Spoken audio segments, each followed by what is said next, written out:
Hello, hello, hello. Welcome back, everybody. Happy Monday. Hopefully, everybody is doing well. Hopefully, you guys stayed no contact with whatever narcissist that you have in your life over this past weekend. And we're getting ready to head into the holiday season. This is where it gets kind of crazy. This is where a lot of people come out of the woodwork and they're like, wait a second, let me get, and they end up getting hoovered. They end up going back, all this kind of stuff. You have to remember when we get closer to the holiday season. So we got Thanksgiving. We just got through, what was it? Halloween. Now we have Thanksgiving come up. Then we have Christmas. Then we have New Year's. All those are prime times and prime targets for narcissists to come back in your life and be like, hey, you really wouldn't push me away, right? Like that wouldn't be nice. Of course, like this is a great time for me to be able to reach out to you because I know you're going to respond. So be careful of that because that's going to happen. I'm going to probably make a couple other holiday videos. I made one a year ago. We'll see if we can like repost it and then maybe make some others because a lot of times people think like, oh, let me reach out because I mean, who wouldn't respond, right? On Christmas and on their birthday or whoever it might be like birthday. Absolutely. Like who wouldn't respond? A lot of times we think like, no, that'd be nice. That'd be common decency to actually have that happen. But in reality, they're relying on that. They're preying on that. When you think, hey, like this is, going to be my time. I don't have to worry about it. And then they reach out and you're like, oh, but it's Christmas. I shouldn't keep them from the kids. I shouldn't keep them from X, Y, and Z. I shouldn't keep her from this. Like all this kind of stuff happens. And it's like, gotcha. Because I knew you'd actually respond. So we have to be really careful of that.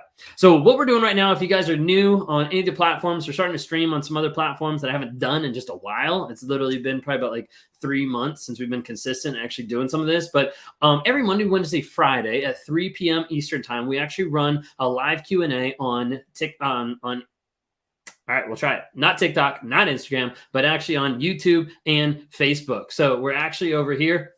And on YouTube and Facebook, I'm dropping the links in. You can actually see the link on the screen right now on YouTube and Facebook. It says join the live, share your story, get advice, ask questions. You click on that and it actually brings you back into the studio. I pull you up and you can go live, be able to talk, ask questions, anything like that. If you're not comfortable going live with your face on screen, totally fine. Just when you do it, type in whatever random name you want and just click the camera off. And then you can come on, just be like phoning in, just like you would on a radio, except this isn't a radio show. But anyways, thank you all so much. We're super excited to be here. The comments, once you guys put in comments, I'll click on them. They'll pop on screen. So if you don't want your comment on screen for any type of security reasons, anything like that, say that first, okay? Otherwise, I'm not liable for any of your comments to get thrown up there.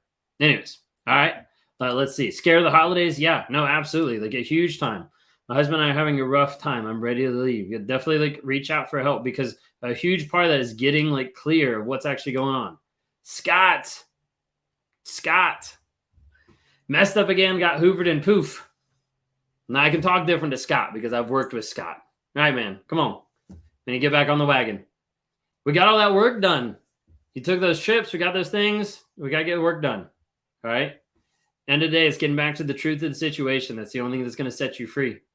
Okay, we got to get that going. All right, feeling for you, man. Mine started talking about Halloween like a bad nightmare. Yeah, I made a joke around Halloween. I was like, narcissists love Halloween. It's the only time that their masks don't stand out because everybody looks like a monster. Last year I was with him. I'm scared of getting emotional for the holidays. Yeah, no, I mean, it's huge. Once again, go ahead and click on that link. Let's see. Tabitha, I see you back in the studio. It just says device is not connected. Once you finish connecting there, then I can bring you on. The best thing to do is block every access they have to you. What is love to a narcissist? Completely different a lot of times depending on the narcissist that you're interacting with. For me personally, love as a narcissist and love just how I was raised and how I grew up and like my mindset was control. Like if I can control you, then I'm actually showing a level of love. If I'm actually there and like control where you go, what you do, how you talk, how you interact, if I have all access to you, that was my version of love. And so like being able to break that down and actually change my thought process of love was completely different. Looks like we lost her in the back there. Yes, you can. 100% truth. Yeah, absolutely. Hey, reach out, man, if you need anything. Seriously. Holidays. Mom did an odd hoover after many months of silence, hoping things won't ramp up. She decides I'm on her side for some reason. I've been silent and healing. Unfortunately, a lot of times people have to block. Sometimes there's not really a good way to go silent. Does narcissists know they're hoovering or do they see it in a different way? The first thing that comes in mind off the top of my head would be asset retrieval. Literally, that's like when you said that, do they see it in a different way? Like it's like the first thing that comes back in my mind. Now I know that's not always the case, and that's not always for every single narcissist out there. Like, oh, they think about it this way. But there's like an idea of like, wait a second, like I need to get back something that was making me feel better. Like I need to get back something that was making me feel secure, making me feel loved, like whatever it might be. Like getting back to that is like really important. That's what a lot of times we're looking at. All right. All right, so how it works is just click on this link. We had someone who tried to join, and it looks like they're not getting their devices connected, so for some reason it's not letting them on. But just click on the link, the StreamYard link, and you can actually go live with me, be able to ask questions, interact. We'll keep rocking and rolling here. Awesome. Yeah, it's not letting you connect for some reason. Just says device is not connected. Once we get either a microphone or a camera connected, then it lets me add people. But otherwise, it does not let me add people. Okay. All right. What's the difference between the mindset of a domestic offender and a narcissist? Most domestic offenders don't have severe disorders, and they're harmful ideologies. You can be an abuser and non-NPD. NPD will simply be an additional issue. Trying to figure out exactly where we're going. So I can't really speak for the mind of a domestic offender. I can just speak for the mind of a narcissist. And they come in all shapes and forms. But at the end of the day, a lot of it is the defense mechanism of shame avoidance. Let me avoid it. The problem is when I avoid shame, it doesn't really matter what happens. Like all it matters is that I avoid being impacted by guilt and shame, even if that means you get hurt by it. And a lot of times I use like the illustration of like the car and stuff like that, of like, no matter what happens, as long as I don't get impacted with guilt and shame, totally fine. If you get destroyed, that's a whole nother thing, but at least it didn't bother me. That's the thought process a lot of times. All right, looks like I got Susan here. Let me go ahead and bring you on. Hello, hello. How are you doing today? I'm good. How are you? Doing well, doing well. What's going on today? Not too much. Just I have the day off from work, so I'm just kind of doing house stuff. Yeah. Do you have any questions? I do have a question. What's up? Okay. The person that I am currently involved with, I have absolutely no doubt whatsoever that he is a full-blown narcissist. Mm-hmm. And all of a sudden, he has found God.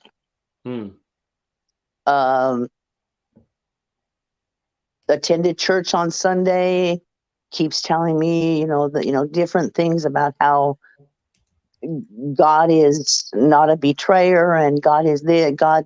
And I'm just wondering, where did all of this come from? All of us, when I asked him, he said he just wants a closer relationship with God. Mm-hmm. Where's all this coming from all of a sudden? Do you believe in God? Has that been something that's been involved in the relationship that you'd want him to be? It's never been involved in the relationship. He knows that I have a very strong connection to my church. Mm-hmm. And, I'm very involved. Mm-hmm. Leading up to this, had you started pulling away, or had stuff started transitioning as far as like being separated or anything like that? I had started pulling away. Mm-hmm. I mean, are you talking about from church or from him? From him. From him, I had started pulling away. He would tell me that I didn't seem interested anymore, that I seemed to be losing interest, that Mm-hmm. he was starting to wonder if I was just looking for an excuse to leave. Mm-hmm.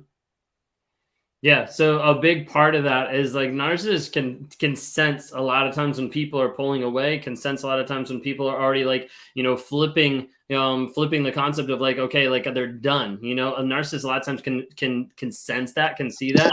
I would say a big part, that's why I asked about you pulling away, because then it's just a twist of, okay, what I have been doing isn't working anymore, so let me change it up so that I can actually manipulate you even more. So typically what I would normally see in this type of a situation is knowing you're starting to pull away. So now I got to change my tactic. I got to change it up so that I can actually still be with you, or I can actually still get you there.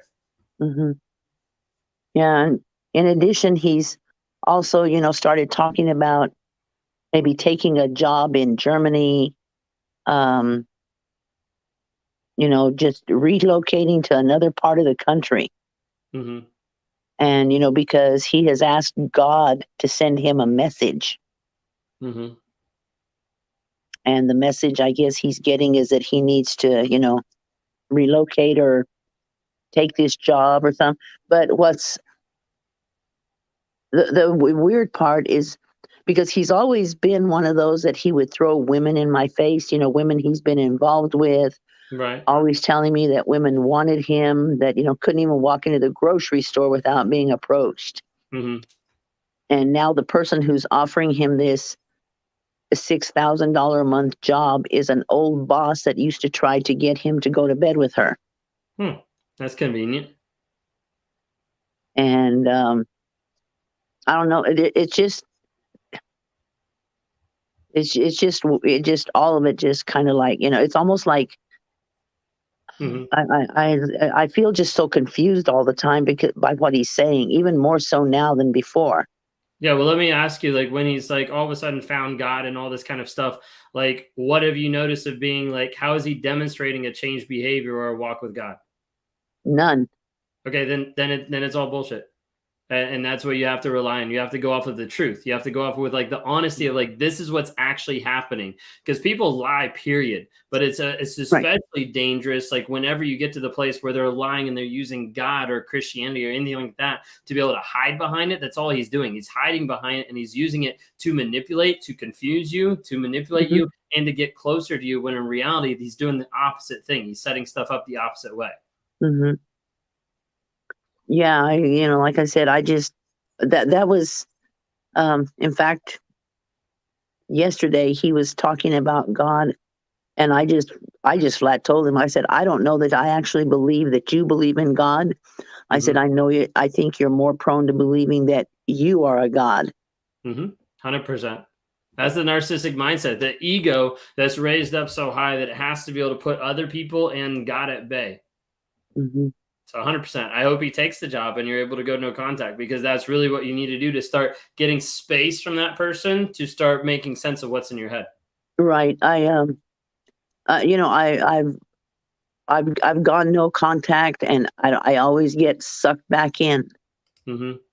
I just can't seem to break it. I mean, a lot of times what you're struggling with is the aspect of a trauma bond, and the trauma bond will keep you going back time and time again, even though you know it's a negative thing, because you're believing a false reality, a false narrative, a fantasy. You're not actually believing reality of the situation and seeing that person for who they actually are. Right. Like I said, he's really, like I just, and he's really upped, the female contacts, like I said, even to the point of, I can't even walk into the grocery store without some woman approaching me, and women are approaching him, offering to pay his bills and to support him. And it's like, take it. Right. And that's the thing, is like, until you leave, nothing's ever going to change. He's still going to keep coming into your life and doing the same things until you see the things that he's doing are going to keep happening habitually. Right. And see, and that's the thing is, it's, women has always been, because, it has always created such a sense of insecurity, and it's almost like he's upping it to really, really, keep me shaken up. 100%. That's the whole reason. Okay. Well, thank you for your comments. I appreciate it. Yeah, absolutely. Thanks for coming on. I appreciate it. All right. Looks like we have someone else here. Tabitha, I still see you in the studio, but we can't get you connected. So I'm not sure what's going on. It says device is not connected. Hello. Can you hear me? Sorry, May, can you hear me? I think that's how you say it. I'm sorry. Hey, Ben. Hey, can you hear me? I can hear you. How are you doing today? Hey, Ben. Oh, man. Good Lord, help me. What's going on? I really had a very surprising emotion that popped back up. I haven't dealt with in a while. Okay. I think I shared on here before, my ex is getting married this month, to the new supply he cheated with. Right. I thought I had been done with wanting the whole karma revenge thing. Right. But I don't know why, but I struggled again with it the whole weekend, where just being mad. Yeah. Being mad that there are, down into the bottom of it, it's fine they're getting married, but then in a way I'm like, no, it's not fine, Mhm. because they were a little group after he got her, invested, with the whole abuse Right. towards me. So, Okay. I'm I'm mad as heck this week, and Yeah. I thought I had moved on, and there's a part of me that's feeling bad for still wanting the karma. Mhm. And so my question is really, I mean, will it come? He seems so evasive to it. Mhm. When he was arrested for the domestic violence. Okay. And it was shocking because they arrested him in court in front of me. Hmm. And I always thought if I ever saw that moment, it would have been enough. But Okay. it Yeah. wasn't. It didn't satisfy me. So I didn't know if you just wanted to touch on the whole, like how to deal with the whole karma thing, because I don't want to stay there, because it poisons me. But I mean, Yeah. do they ever get karma? So that's my question. Yeah, so I mean, the hard part with that is it depends on your definition of karma, because a lot of times people are looking for the narcissist to get something because of what they've done, because they're hurt by them, understandably so. And the big thing is a lot of times people will spend so much time wishing, wanting, and waiting for something to happen that what really happens is you just get abused again by the narcissist, but you're doing it to yourself. And a lot of Oh, times what that happens is people wait for something, they hope for something, all this stuff is they're focused on, and it robs you from all the focus that you can have on working on yourself. So I think right. like when you have the anger, when you have that frustration, like feel it, understand like, hey, this is what's going on, acknowledge it of like, hey, this is actually happening, I understand. And then we have to have an intentional shift of how we're actually changing our thought process of how we're actually looking at not just the situation but ourselves to be able to start moving forward. And it's something that I was going off of an acronym that we started doing inside the NARC, which is feel it, acknowledge it, intentional shift, and move forward. Because like otherwise we get so stuck on one person that will like mess up a big part of your life. Do they get karma? Some do, some don't. End of the day, you're the only person that can affect your future. And a lot of times people will get so twisted and so focused on that of wanting justice, wanting justification, wanting them to get what's due. The problem is a lot of times while you're waiting for the narcissist to get what's due, you bypass a lot of opportunities for you to actually get what's due you, and that's to heal, grow, and change and continue to level up. Right. Good, good, good. I mean, because I was even having conversations like, karma will come the day she marries him. Mhm. Once she seals the deal, I no doubt she's going to go through the same stuff as me. Mhm. Um, Ironically, he did email me, and he had asked me to take his visitations because he was going to go off on the honeymoon. Okay. And so I was like, woohoo, that means I don't have to see or hear from him for a month. He was going to be Right. gone and no visitations for a month. And I was like, awesome, yeah. Right. Well, lo and behold, he emailed me and said that he had canceled his honeymoon. Hmm.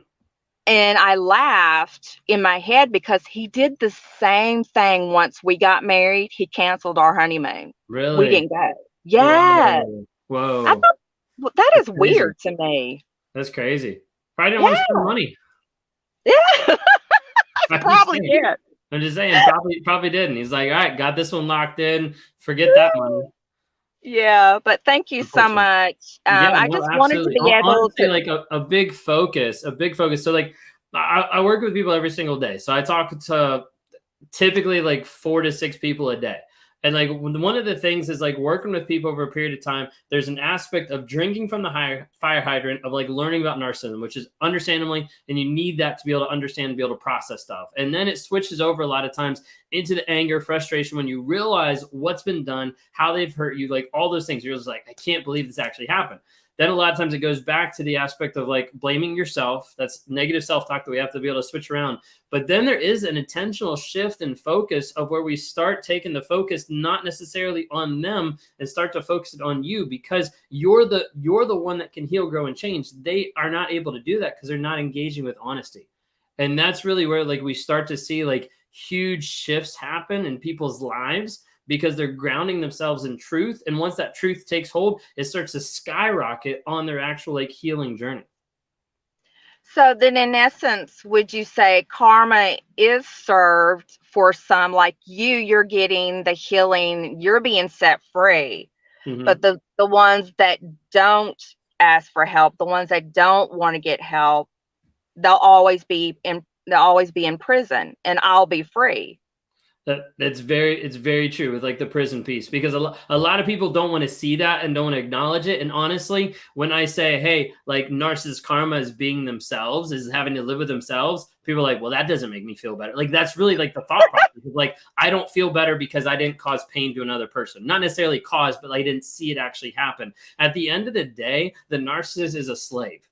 They're a slave to unconscious impulses and compulsions that are going to keep them in the same addictive cycle 24/7. And it's not going to stop until they actually get to the place of being honest, which they normally won't. So as a result, it's going to constantly keep going. Gosh. Yeah. He used to have journals and stuff, and I'm not gonna lie, I would read them, and the journals, he would keep calling himself a monster. I'm such a monster. So yeah, I guess maybe he does know. And honestly, if there's an aspect that you think that he does know to that degree, that's even worse. Because to have someone know to that level and not care to change, that's even worse. Yeah. Okay. Well, thank you so much. Yeah, Always absolutely. so good. That's so freeing. That's helped me so much. Thank you, Ben. Absolutely. Thanks for coming on. I appreciate it. All right. Bye-bye. Bye. All right. Yeah. Where'd we go? I went to click on Tabitha and it disappeared. That's weird. Okay. All right. Let's see. I've got Kristen in here. How are you doing today? Kristen, can you hear me? Yeah, I can. There we go. How are you doing today? I'm doing all right, I guess. What's going on? I have a question about leaving. Yeah. It's kind of breaking up a little bit, so I'm trying to make sure I get you. Can you hear me? Great. Sorry about that. You're good. Yeah, I can You're hear good. you just fine. Okay, there we go. You said you had a question about leaving? Yeah, about like kind of what's the best way to address it. Yeah. So a lot of it is more like situational. It kind of depends on what's going on. One of the biggest things that I'll say is like, if you know having a conversation is going to only lead to getting you sucked back into like staying with them, then I wouldn't have that conversation. You know, because otherwise they'll continue to like manipulate and make sure that you stay, or twist it or justify it or gaslight you. So you think like, well, maybe I shouldn't leave. Maybe they are actually changing. If you have either like the proof, or if you have the knowledge, or if you have like, hey, this is what's been demonstrated. If you know the truth, this isn't working out, this is abusive, then cut ties and leave. Because the problem I'm seeing is because we're married. We've been married for almost 15 years. Mm-hmm. And every time I go to leave, I like this summer I had set up mediation. Yeah. And then he pulled leaving the job and getting a new job as proof, you know, as part of he's gonna fix things. Okay. And I hadn't wanted that. I had told him very specifically I wanted to go forward with mediation, but he kind of manipulated me with it. Right. Like I finally did this, and so every time I go to try to leave or I talk to him about it, like he pulls like, I'm not doing anything right now and all that stuff. But I'm a little worried about how, like, if I was to leave, like, would it be best to like leave a note at home and like move my stuff out? Like, I'm afraid of how mad he's going to be about that. But he's going to be pissed off no matter what. And so the biggest thing is like whenever you do it, to make sure you're moved into a place that you're safe, that he doesn't know where you are, and you kind of go that direction. Like from what you've said so far, there'd be a part of me that would lean towards, you know, moving all your stuff out. Like one day, like, you know, getting everything out as fast as you could, and then you leave. You block, you ghost, and you file. Or like you start the process and then you file. If you go through mediation, if he's been manipulative so far, mediation is never going to help you, because he's just going to manipulate it. But it's a lot different when, you know, you're out of the house and he gets served with divorce papers. Okay. Unfortunately, a lot of times people go towards mediation, especially with kind of like that, and it just drags out for years and years. Yeah, it's kind of my concern. Mm-hmm. A lot of times It's like, mediation will drag it out even farther than just trying to get a divorce. Now, I can't say that the divorce is going to go through fast, faster than mediation, but I have seen a lot of mediation go way slower than divorces. okay, well, that's good to know. Mm-hmm. Yeah, no, absolutely. Thanks for coming on. Thanks. All right. Tabitha, I've got you coming on now. So I know I had you on there earlier. Can you hear me? Yeah, I can. Can you hear me? Yes. Awesome. Okay. Glad we got it to work. How are you doing today? I'm doing pretty good. I obviously I had a couple questions, but I'm from a narcissistic family background. My half brother's narcissistic. Mm-hmm. My uncle was narcissistic that he grew up with. My aunt, she's been married to her narcissistic husband for, I want to say 50 years. Okay. No help.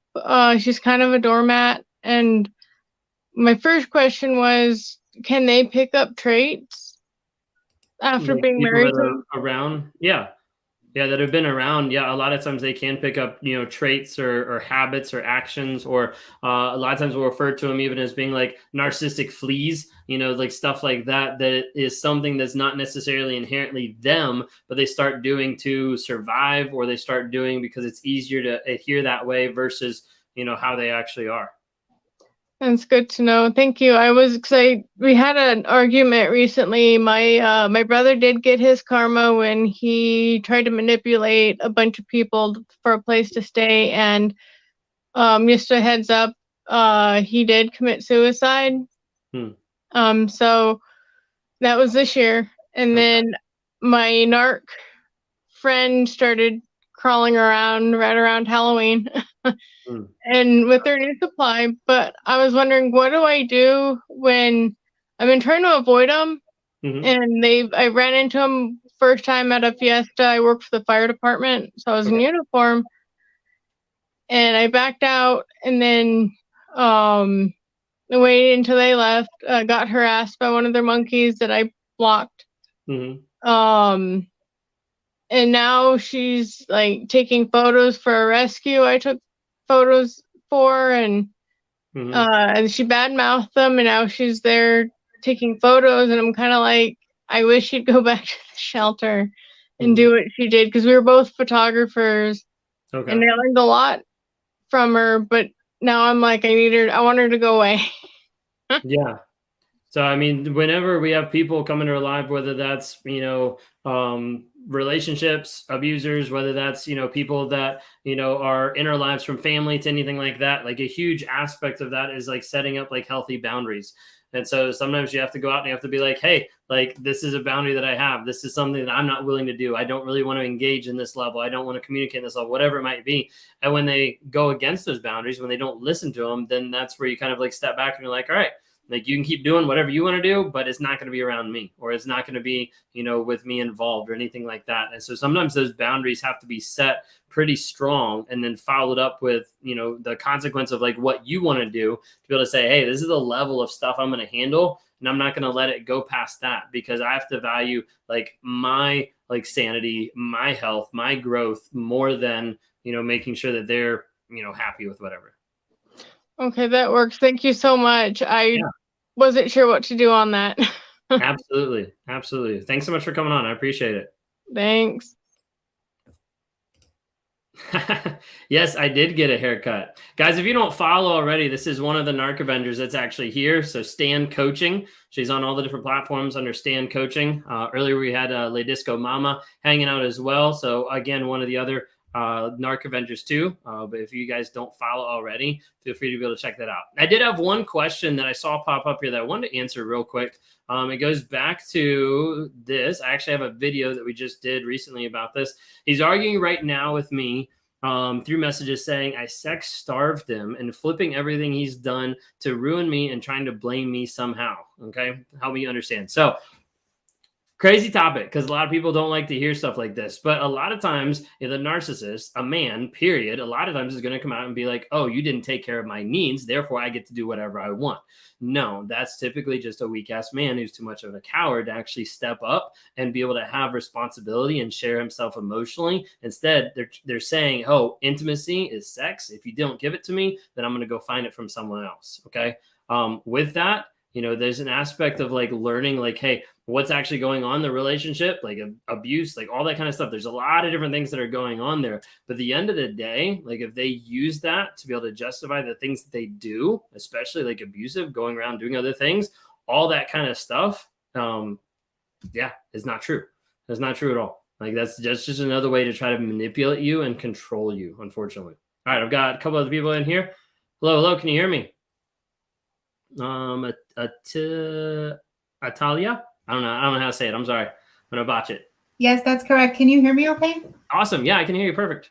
Okay, great. So what I'm experiencing right now with my soon-to-be ex-husband is that we have two small children, ages 3 and 7, and they adore him. They love him. They love spending time with him. However, since I removed him from the home, he's randomly will just text, can I see the kids? Can I see the kids? Can I spend time with the kids? And I am making it clear to him that I want a schedule. You need to create a schedule when you want to spend time with them. He'll come out with something unrealistic, like, okay, I'll be there all day, Monday, Wednesday, Friday. And I say, no, that's not going to work. Then he picked a different time, and I made some boundaries. Well, our son is in karate, so you need to figure out how to get him to karate. Well, I don't have a car right now, so I can't do that. And I said, well, okay, then we'll minimize the time so that I take him to karate, and you don't have to worry about that, and you can spend time, a certain amount of time. Anyways, he doesn't follow through with the schedule when the times that we agree on, and so now I'm just getting at the point where he'll want to come around when it's like special occasions, birthdays. He knows, something else is going on with the family. And I'm starting to feel like, do I allow him to just kind of come on like when it's their birthday?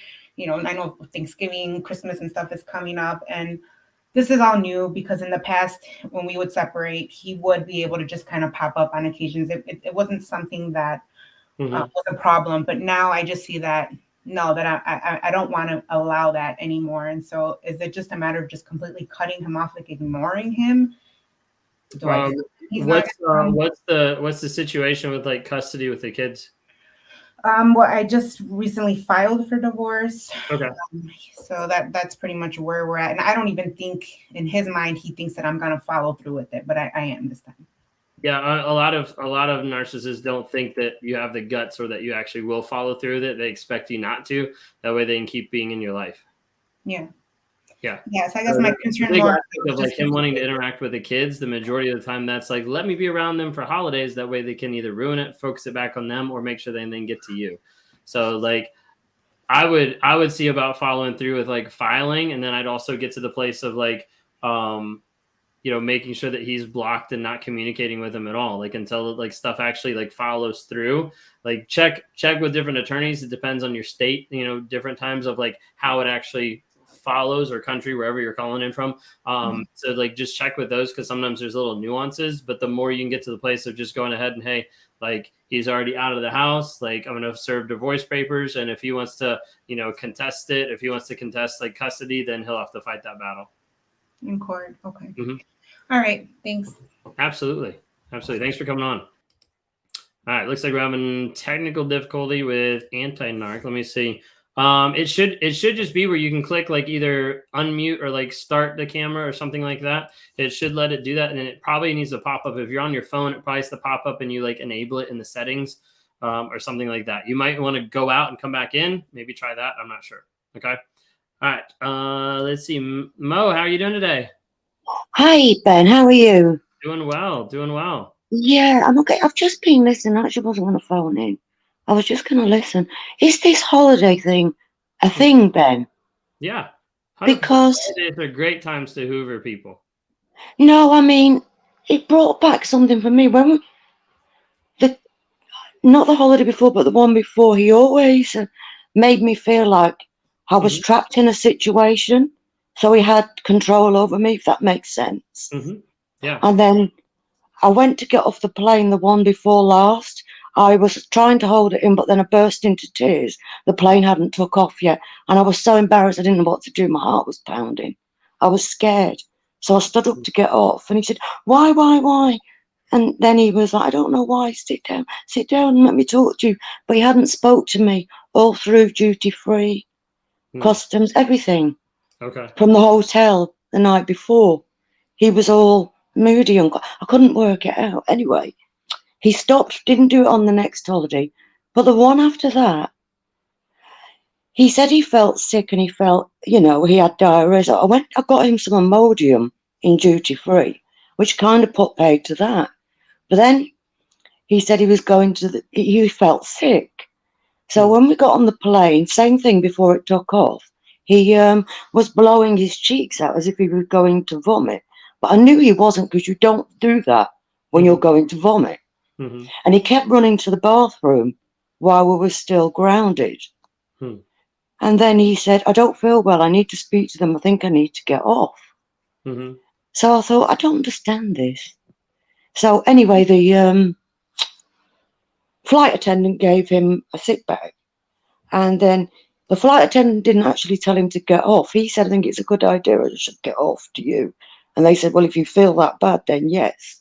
Right. So as we got off, we're standing there waiting. The captain went to get the luggage because it was just being loaded on. Everything was delayed because of COVID. Sorry, Ben, I'm making this long-winded, but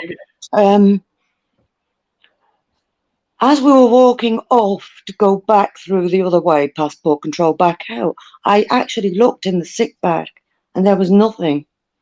So he wanted to check into hotel, but when we got through the other side, he said, probably best we go home. I'll drive home. And I didn't say anything until we got back, and I said, were you really that ill? How many times were you sick in that sick bag? And he said, lots. That's odd, isn't it? And just since I've heard about the holiday thing, did he do that? I don't know. Why would you do that? It's hard to know exactly the exact reasoning of why he would do that. And I can't really have anything good to say about that, of knowing that for sure. But you easily saw the quick lie of let me go ahead and lie to try to be able to get away from it. And you asked how many times did he use the sick bag? He said lots, because that was just automatic. I have to be able to do something to avoid the fact that I actually fabricated this whole thing, so I would not go on this for whatever reason. Yeah, because the minute we got through passport control and we got the other side, and I said, so there's loads of airports, hotels in an airport, surrounding. He didn't need this hotel anymore all of a sudden. He could drive home. There was nothing wrong with him when we got back to my place. Right. Yeah. Wow, Ben, really? Yeah, a lot of times we'll see doing anything they can to either get what they want or get out of something. Yeah, it wasn't to get out of anything. Maybe it was to punish me. I don't know. Yeah, that's a possibility too. Yeah. And then, sorry, quickly, the last thing, which one was, he bumped into a friend of mine. Okay. And, a friend of mine bumped into somebody that works for him, because my friend used to work under him as well. And he told my friend that we're still friends and we still converse, and although we've gone our separate ways. And my friend, I knew he would do this, said, actually, Maura finished with him because she fell out of love with him. I think he was defending my honour. But I don't know what to do about that now. It's all messed. So it's making my heart beat faster. I'm worried about what's going to come back from that now. How long ago was that? My friend, I didn't realise had said it about a week ago. I only found out Saturday myself. Do you think anything will come of that? It's hard to know for sure. I would say try to make sure that there's no way for him to get a contact with you and to continue keeping that no contact, because that's essential for your healing. And I know you've healed a lot. You've done a lot of work recently. That's a huge aspect, getting to that place. So I would definitely continue that focus. Yeah, I've stayed no contact, and it's been quite a time now, hasn't it? At least 2.5 weeks. Yeah. Yeah, I will. I'll Keep stay that up no one day contact. at a time. Keep remembering why you're doing that too, because that's important. Yeah, sorry I'm getting emotional, but That's okay. it's scaring me a bit. Thank you. Absolutely. Thanks for coming on. Yeah, you're Take good. care. No worries.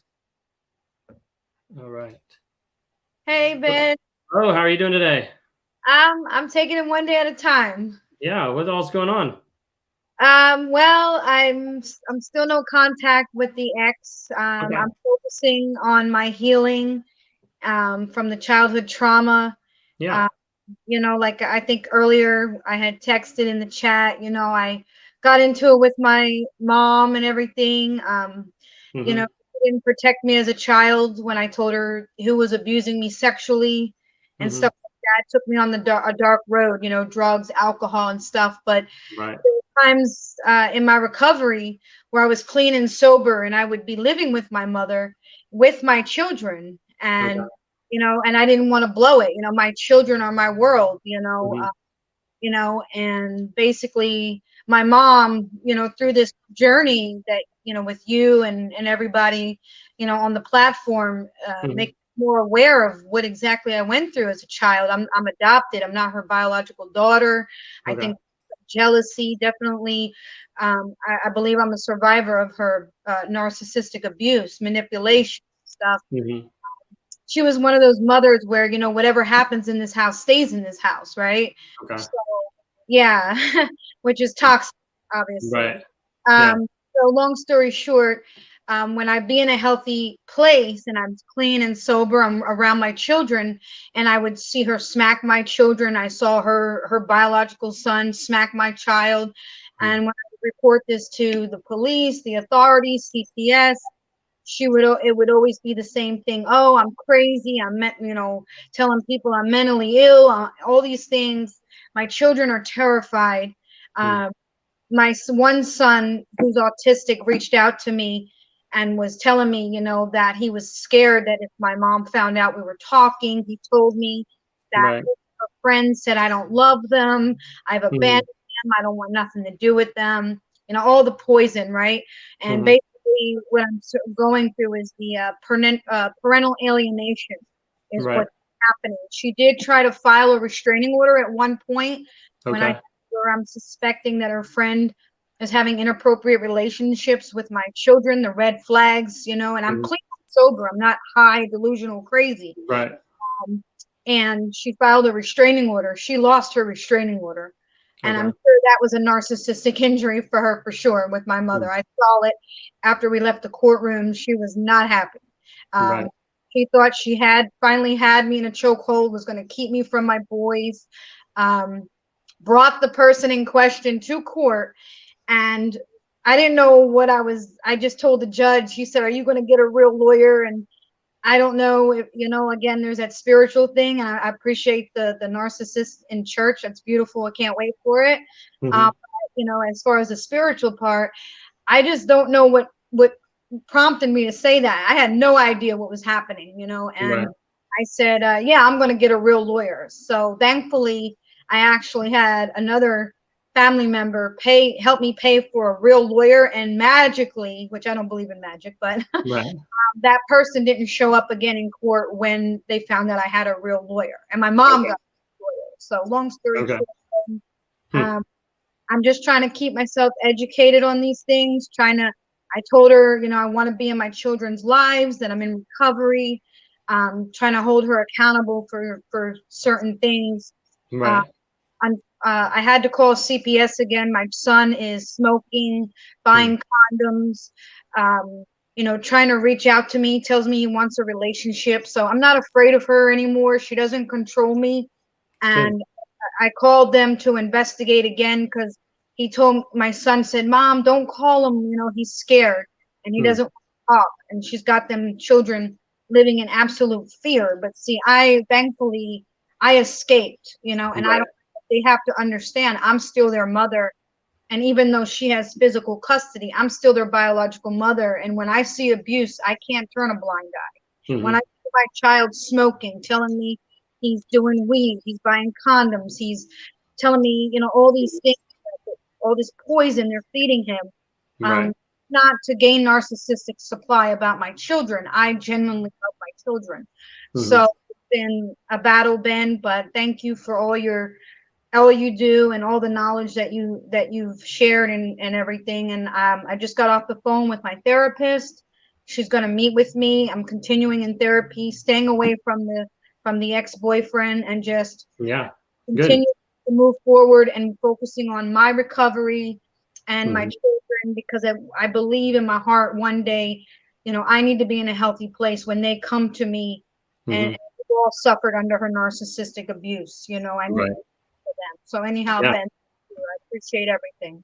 Yeah, absolutely. Thanks for sharing that. I appreciate it.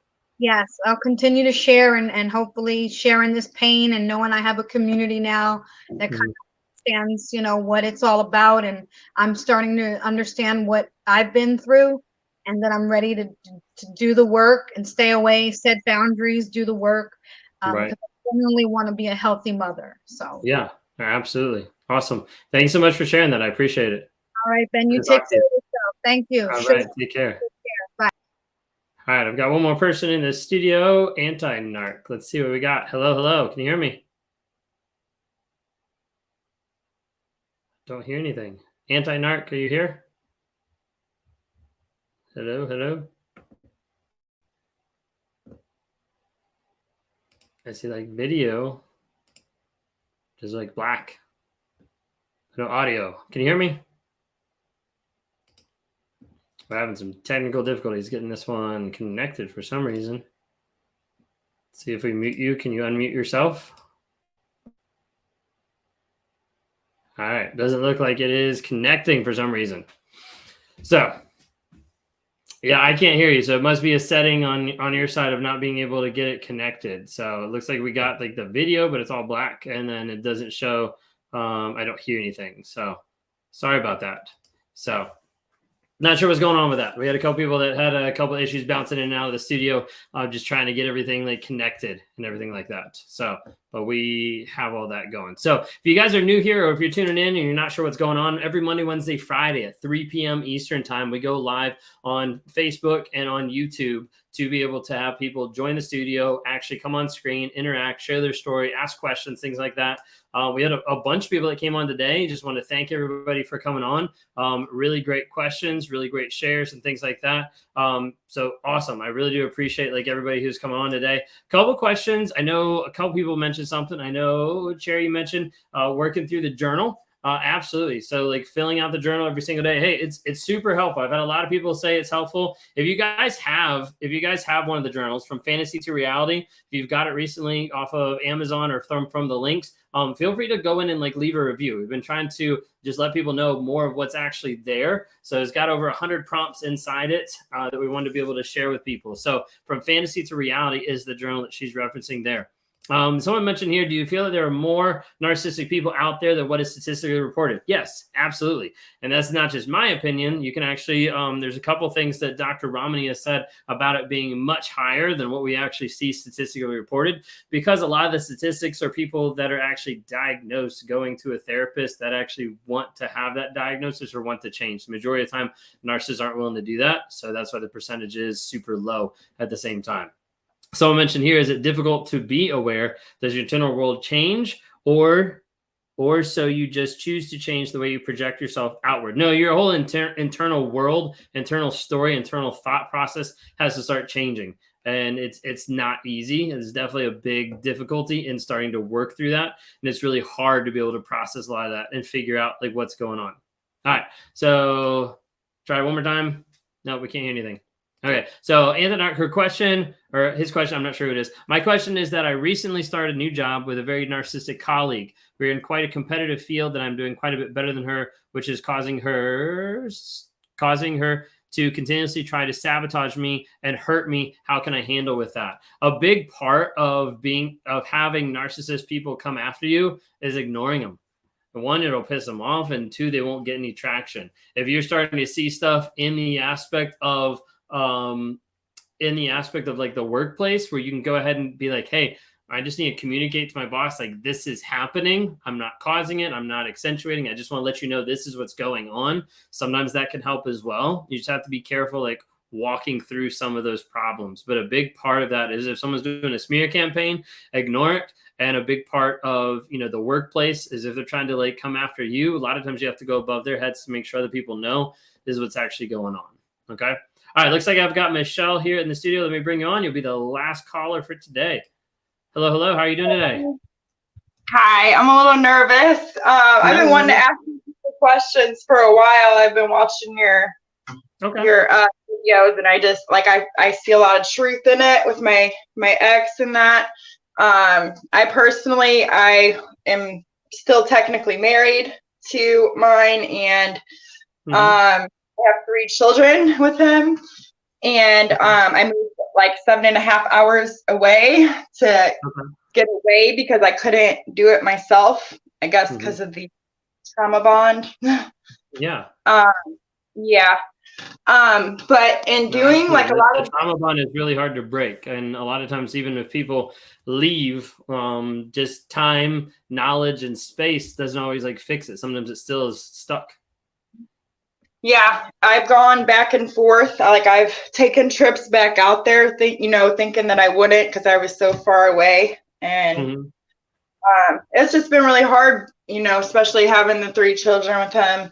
And but I was actually kind of curious because in doing the research for the narcissism and that, I started thinking that maybe I was narcissistic when I was like reading some of the stuff. And then I started thinking that it's probably more so the borderline, I was just curious if you had like an opinion on like if you think that makes it like harder, or if like your opinion on like borderline and maybe narcissistic. Yeah, so I mean, like if we give an opinion of like borderline and narcissistic, borderline typically has the I guess I would say the stigma behind it that it's a lot easier to fix. And a lot of times it deals with a lot of depression that people can medicate and kind of like work through. At the end of the day, the only one that can get fixed is the one that's honest. That's the only thing that can actually like start to work through or process, whether someone's borderline, narcissistic, whatever they're struggling with. If there's no like honesty, like there's not a place they have a foundation to build anything on. So like a good question. Like if you're at the place of like, hey, like I'm wondering if I'm borderline, if I'm narcissistic, stuff like that, like dive into it, like run into it. Because a lot of times when people start seeing different pieces of that, they start to freak out. They're like, wait a second, like, I don't want to know, I'm afraid of it. And in reality, like the more you can step into what we normally project as like being like darkness or like awful, the more you step into that and start to bring light to like what's actually happening, the more you have a chance of being able to work through and actually process the things that are happening. So a lot of times you'll have narcissists as a whole that typically aren't going to be aware and don't want to be aware and like all this kind of stuff. But then you also have borderlines that sometimes struggle with the same aspect of like not being aware, but working through the defense mechanism of like wanting to avoid, for borderlines in particular, wanting to avoid abandonment and being secure in themselves and being secure, like working through that process is huge. But both of them, I think, have to get to a level of like honesty. Yeah, I just wondered if you thought it was like any harder, or like if it was like any harder, I guess, for like the borderline to be like to let go or to go no contact. Because I've been trying to do this for like I've been pretty aware of the narcissism probably for like 3 or 4 years, pretty solidly, and like I've yet to be able to like completely, even though like I have moments in my mind where I'm just like, this is awful, like I could not, deal with this, ever again, and I just like a few days will go by and, I'll feel so empty inside, or, like I don't know. I just didn't know if you felt like there was another, like a different aspect for someone maybe that was possibly borderline dealing with a narcissist versus like a healthy person maybe dealing with Yes, I mean, either way, it's going to be hard to work through borderline or NPD. But the biggest thing is like getting down to that honesty, but then working on figuring out what's the lie that you're telling yourself. Like it's going to be hard for a borderline to get away from a narcissist because the narcissist will pull away and the borderline gets triggered of like, I'm getting abandoned, and they run after. So like a lot of times that push pull is really hard for borderline because they don't want to lose that person, that idea of abandonment. But it's just a lie that they're believing, that they're abandoning, that they're getting abandoned because they're getting abandoned from a toxic person. Like they're getting abandoned a lot of times from a person that's abusive or that's like, killing them mentally and emotionally. But the thought is like, no, I have to have this because it's stuck on more of the emotional high or the emotional thoughts of like, maybe this is actually what I want. When in reality, a lot of times it's a false narrative, and getting below that, feel like, what's the story that I'm actually believing? What's the story that I'm actually, going through to be able to figure out what's actually true? Because unless we get down to the truth of like the story I'm believing is completely wrong, unless we get down to the truth of it, we can't figure out where to go from there. Gotcha. It makes a lot of sense to me. I just got to keep working on it. Is your time almost up here? No, you're good. Oh, can I ask you one more like kind of separate question? Yeah, gotcha. One more. Okay. I was just curious, do you think that like that someone that a narcissist could have someone in like the love bombing stage for like indefinitely if they never like give in, I guess, to, if they're always kind of giving them bread, like if the other person is giving them breadcrumbs. Because the thing is, like my ex, he'll chase after like younger women, and he may never like, he doesn't, necessarily get what he wants from them, and years could go by and he's still being very loving and caring and nice, towards them. And like I've seen it happen for years, like even when we were together. And I was just curious, like, is it an aspect of them not fully giving in to like commitment or something with him, but acting as though they want to be around him, still, and it'd be like the idea of like infatuation with the chase. Like I'm more excited for the chase, and once that person gets caught, then they'll be of no interest. Yeah, but if they never like, I guess, get that caught, could they just be in that love bombing stage? And like it's still running like an addiction cycle. It's still running like towards that. Yeah, like a lot of times that would continue. Some of that is love bombing. Some of that is just literally like trying to capture that person, trying to manipulate, trying to future fake, like anything to be able to capture that person. That would be like the aspect of like trying to get to it no matter what. I wouldn't necessarily call it like love bombing, especially if they're talking to like multiple people. It would probably be closer to the idea of like breadcrumbing, of like, let me just give them bits and pieces. Let me show up in their life, look good, disappear, show up in someone else, like look good, disappear, that kind of an aspect. Gotcha. Yeah, because I mean, we were married and we have 3 kids together, and there would be times that he would, not care anything about my feelings, or just not even care that I, that he was away for days, going to one of these people, or, and they weren't like fully giving us, but they were like, yeah, let's hang out. They wanted to, at least have him in their life, but they're not, fully giving in. And it seemed like he did that like our whole 10-year marriage to these women. And it was like, he was giving them all the attention, affection. Like I would see text messages, just like, and almost like pretending to be like a friend, but then like throwing in, oh, you're beautiful, or, things like this here and there. And it was sometimes, I mean, with some people, it was like years, Yeah. Unfortunately, a lot of times they can like keep it going for a while. Like it's really hard sometimes. But yeah, I would say it'd be along the lines of like breadcrumbing. Yeah. I was just curious. It was just like really, it was a very hurtful aspect, but I think it also was like an aspect that made me want, and at certain times made me go back to him.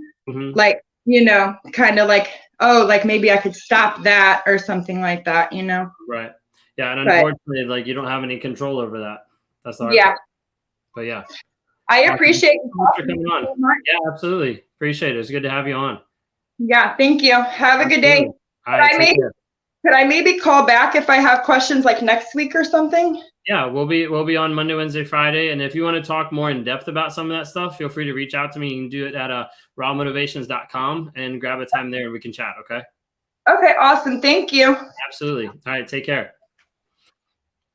Yeah, if anybody wants to talk like one-on-one to be able to kind of work through some of the confusion to try to get some clarity. So I do offer times to be able to interact and talk with people one-on-one to be able to help with your specific situation and walk through that. So feel free to be able to check that out. If you guys haven't had a chance to be able to check out the NARC app, we have a special guest that's going to be inside the NARC app tonight, Dr. Carrie McAvoy. If you haven't had a chance to be able to see that and sign up, you have to go through that process to be able to do that. But Dr. Carrie McAvoy, PhD, is going to be on there talking about cognitive dissonance. If you don't know anything about the NARC app, go to narcapp.com to be able to learn a little bit more about that. But we bring in guests every single month, and then we interact every single week on lives inside of there.